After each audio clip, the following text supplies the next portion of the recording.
Thank you for trusting our company to take care of your heating and air conditioning needs. Here are this month's home energy saving tips. It's spring. It's time to get ready for summer. Tip number 1, go outside and look at your outdoor unit. Make sure the area around the unit is clear of winter dirt, leaves, and grass. Your unit needs proper air movement to work efficiently.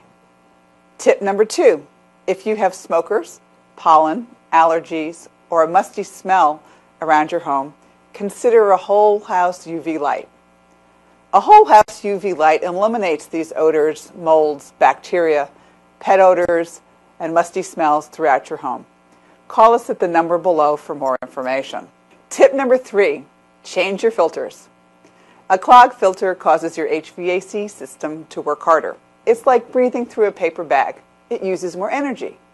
Clogged filters cause you to write larger checks to your utility company. It's time to have your air conditioning system maintained by a professional company like us.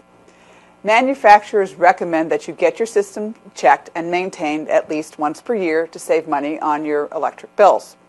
Better yet, join our exclusive maintenance program for hassle-free maintenance and great benefits. Call us at the number below to join and schedule your maintenance call.